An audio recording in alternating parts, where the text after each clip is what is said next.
يا أيها النبي إنا أرسلناك شاهدا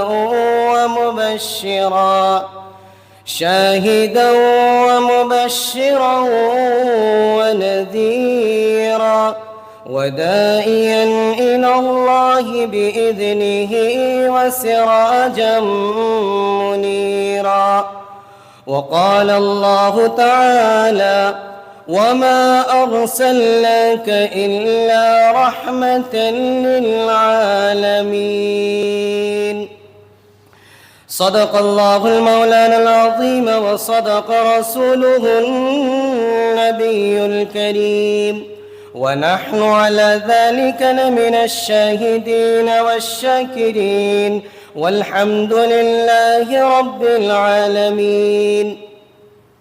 حضرت محترم سامعین اکرام، میرے بڑے بزرگوں، نوجوان ساتھیوں اور گھروں میں بیٹھی ہوئی مسلمان کی معزز خواتین اور میری پیاری ماں اور بہنوں،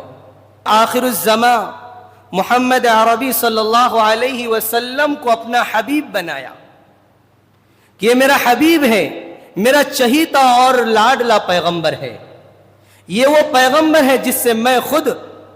رب کائنات محبت کرتا ہوں. اس لیے ہم اسی نبی پر ایک مرتبہ درود و سلام کا ہدیہ پیش کرتے ہیں. سب بآواز بلند ایک مرتبہ درود ابراہیم اپنے نبی صلی اللہ علیہ وسلم پر گنگنا دیجئے تاکہ ہمارے دلوں کے اندر ایک تازگی اور ایک نورانیت پیدا ہو جائے گی. اللهم صل على محمد وعلى آل محمد كما صليت على إبراهيم وعلى آل إبراهيم إنك حميد مجيد. اللهم بارك على محمد وعلى آل محمد كما باركت على إبراهيم وعلى آل إبراهيم إنك حميد مجيد. میرے دوستو، اللہ تبارک و تعالی اپنے نبی صلی اللہ علیہ وسلم کی زبان مبارک سے کہلوایا کہ جو بندہ دن میں مجھ پر ایک مرتبہ درود پڑھتا ہے، ایک مرتبہ درود و سلام کا ہدیہ پیش کرتا ہے، اللہ اس بندے پر 10 رحمتیں نازل فرماتے ہیں اور 10 درجے ان کے بلند فرماتے ہیں اور اس کی مغفرت کر دی جاتی ہے. ایک مرتبہ درود پڑھنے پر 10 رحمتیں اللہ کی طرف سے اس بندے پر نازل ہوتی ہے، اللہ تبارک و تعالیٰ کی طرف سے اور ملائکہ کی طرف سے، فرشتوں کی بھی طرف سے،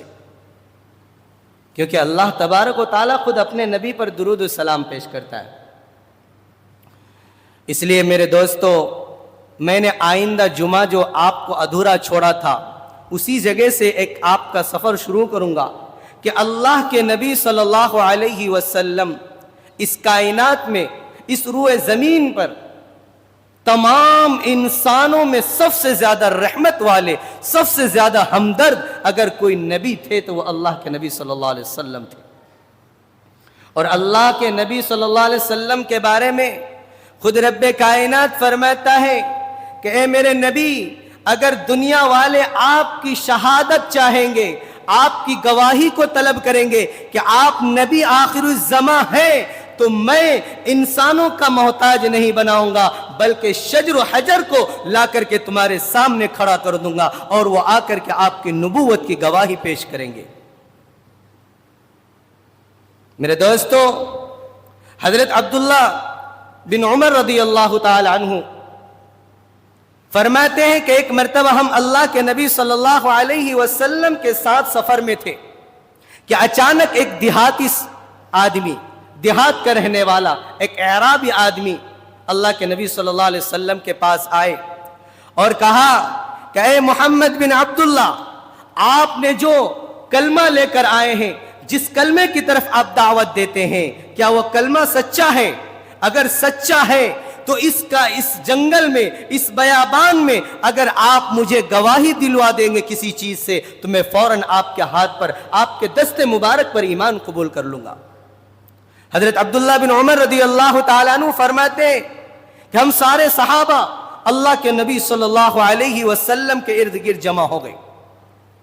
کیونکہ دیہات کے جو رہنے والے ہیں وہ اٹھ پٹانگ سوال کرتے ہیں، ان کو نہیں معلوم ہوتا ہے کہ سامنے جو کھڑا ہے ان کی شخصیت کیا ہے، ان کا مقام و مرتبہ کیا ہے، ان کے منہ میں جو آتا ہے وہ سوال کر لیتے ہیں۔ اور صحابہ فرماتے ہیں کہ اگر کوئی دیہات کا رہنے والا آدمی آ کر سوال کرتا تو اس سے ہمیں بہت فائدہ ہوتا تھا، کیونکہ اللہ کے نبی صلی اللہ علیہ وسلم نے فرمایا جب یہ قرآن کریم کی آیت نازل ہوئی لا ترفعوا اصواتکم فوق صوت النبی، کہ اے لوگوں اپنے نبی کے سامنے تم اپنی آواز کو بلند نہ کیا کرو، تو صحابہ ڈرتے تھے سوال کرنے کے لیے، صحابہ گھبراتے تھے، وہ انتظار میں رہتے تھے کہ کوئی دیہات کا رہنے والا آ جائے اور سوال کر لے اور ہمیں بھی سیکھنے کا موقع مل جائے۔ تو اللہ کے نبی صلی اللہ علیہ وسلم نے فرمایا کہ میرے بھائی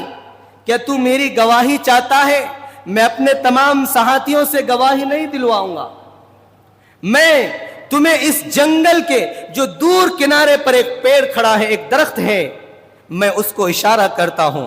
اگر وہ آ کر کے میری نبوت کی گواہی دے دے تو کیا تو ایمان قبول کر لے گا؟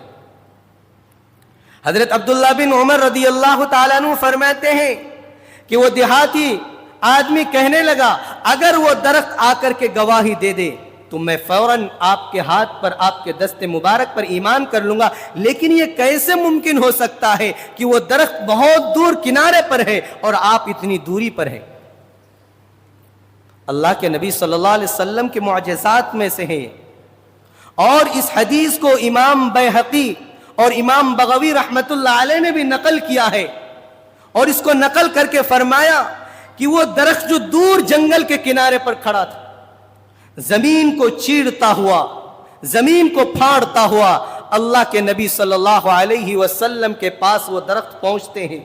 اور فرماتے ہیں اشہد ان لا الہ الا اللہ واشہد ان محمد رسول اللہ۔ وہ درخت چیرتا ہوا زمین کو اللہ کے نبی صلی اللہ علیہ وسلم کے پاس آ کر کے اللہ کے نبی کی نبوت کی گواہی دیتے ہیں۔ امام بیہقی رحمت اللہ علیہ فرماتے ہیں کہ گواہی دینے کے ساتھ ساتھ اس درخت نے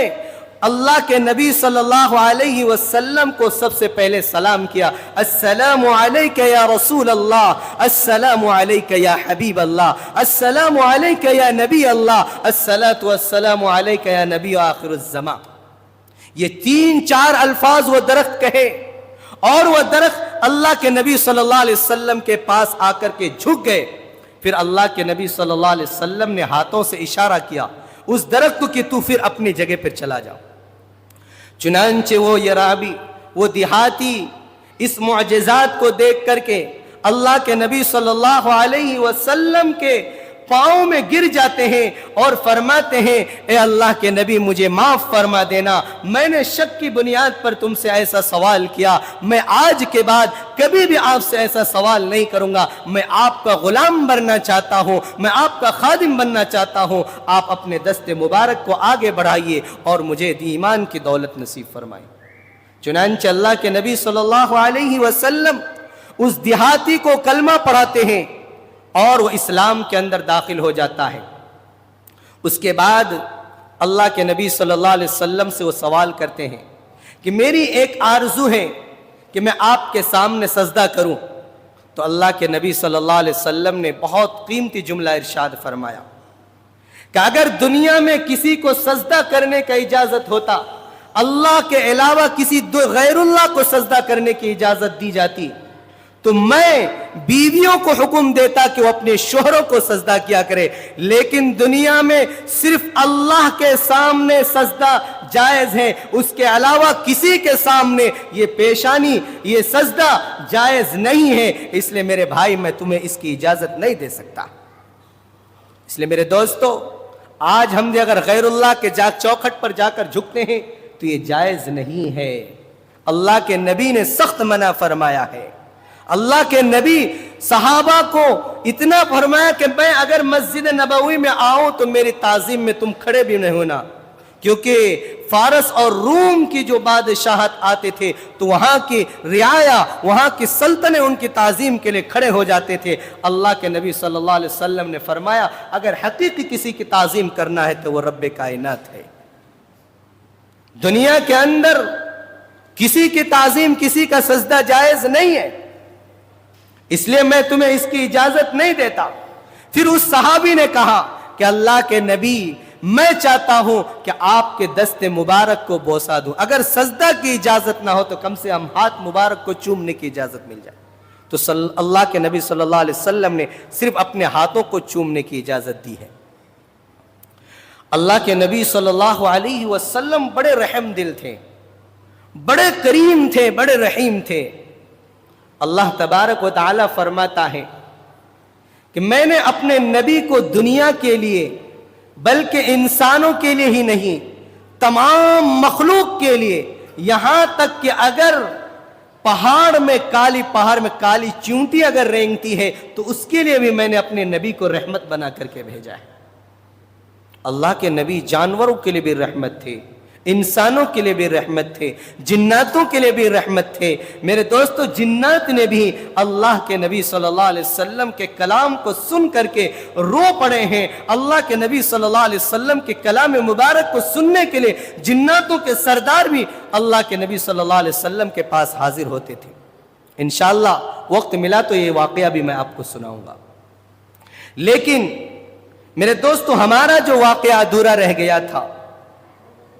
کہ اللہ کے نبی صلی اللہ علیہ وسلم یتیم آئے تھے لیکن یتیموں کے لیے ہمدرد بن گئے تھے۔ اللہ کے نبی جب اس دنیا میں آئے تو آنے سے پہلے ہی والد محترم ہمارے نبی اپنے ماں کے پیٹ میں، اپنی والدہ کے پیٹ میں ابھی 7 مہینے کے تھے۔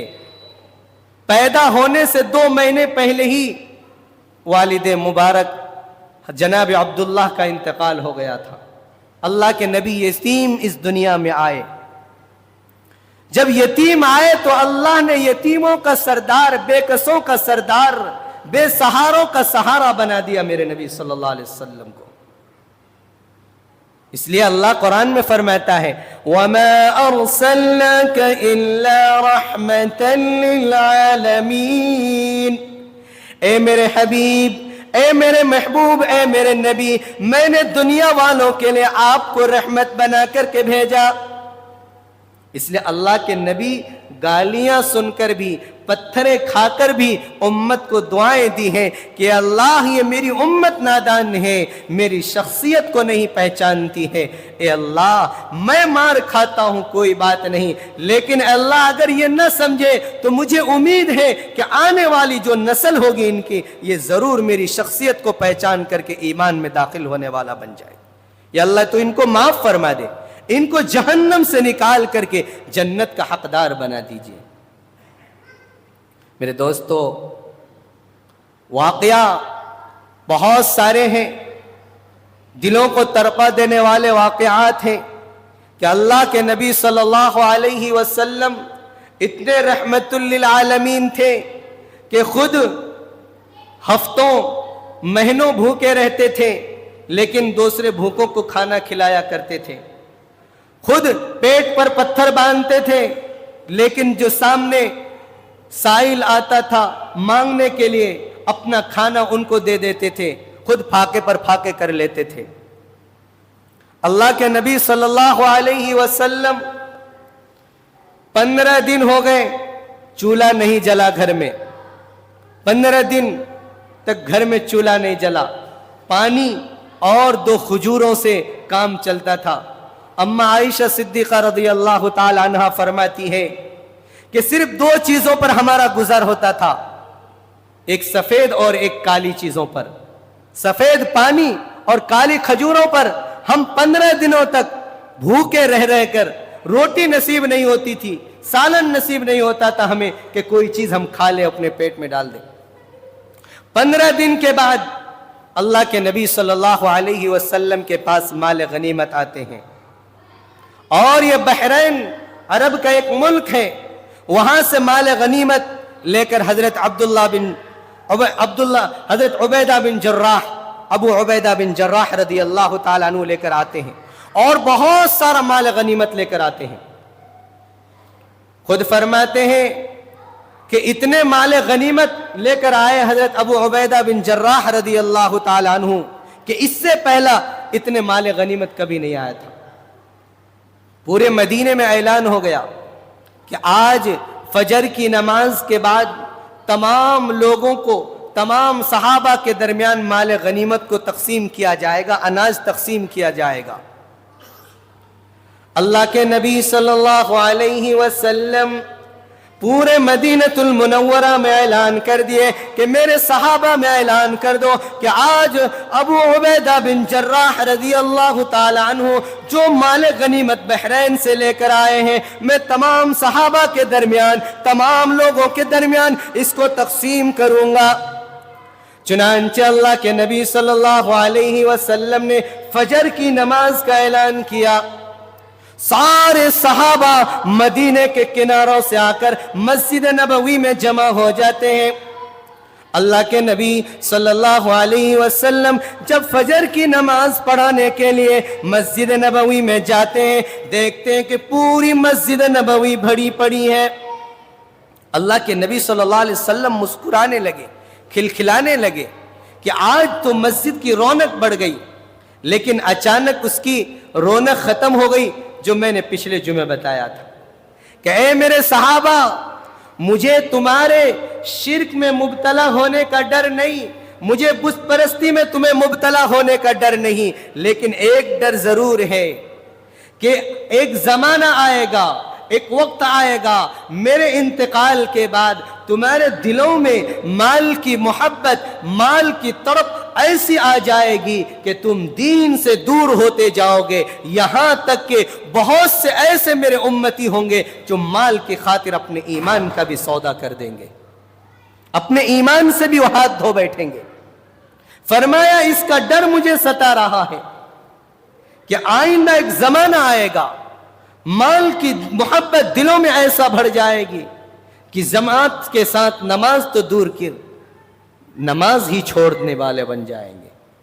نماز پڑھنے والے نہیں بنیں گے. اور وہ دور آج آ چکا ہے جو اللہ کے نبی نے آج سے 1400 سال پہلے پیشین گوئی کر کے گئے تھے کہ مجھے ڈر ہے کہ تم بت پرستی میں مبتلا نہیں ہوں گے، شرک میں مبتلا نہیں ہوں گے، لیکن مال کی محبت تمہارے دلوں میں ایسی آ جائے گی کہ تم نمازوں سے دور ہو جاؤ گے، دین سے دور ہو جاؤ گے، کلمے سے دور ہو جاؤ گے، اور اتنی محبت آ جائے گی، مال ایسی محبت آ جائے گی کہ یہاں تک کہ کچھ آدمی ایمان سے ہاتھ بھی دھو بیٹھیں گے. اور آج وہ دور آ چکا ہے، وہ دور، وہ زمانہ آ چکا ہے جو اللہ کے نبی صلی اللہ علیہ وسلم کہہ کر گئے تھے. اللہ کے نبی صلی اللہ علیہ وسلم نے فجر کی نماز پڑھائی اور تمام صحابہ کے درمیان مال کو تقسیم کرنا شروع کر دیا. سارے صحابہ کے درمیان مال کو تقسیم کرنا شروع کیا. مال تقسیم ہوتا گیا، تقسیم ہوتا گیا، اور اللہ کے نبی صلی اللہ علیہ وسلم کو بھی مال غنیمت میں سے 2 تھیلے ملے. 2 تھیلے اللہ کے نبی کے حصے میں بھی آئے. اس میں چاول بھی، آٹا بھی، گیہوں بھی، ساری چیزیں موجود تھی، کھانے پکانے کی ساری چیزیں. اور اللہ کے نبی صلی اللہ علیہ وسلم نے تمام صحابہ کو اتنا دیا کہ ہر صحابہ مسکراتے ہوئے، خوشیاں مناتے ہوئے اپنے گھروں کی طرف لوٹ گئے. ہر صحابہ کو 2-2 3-3 تھیلیاں اللہ کے نبی نے پکڑائے. اللہ کے نبی کو بھی 2 تھیلے ملے، لیکن سارے صحابہ اپنے مال لے کر گھر چلے گئے. اللہ کے نبی کا مال اٹھانے والا کوئی نہیں، سارے چلے گئے. تو خود اللہ کے نبی صلی اللہ علیہ وسلم اپنے 2 تھیلے کو اٹھا کر کے گھر کی طرف روانہ ہوئے. اور تھیلے اتنے بھاری تھے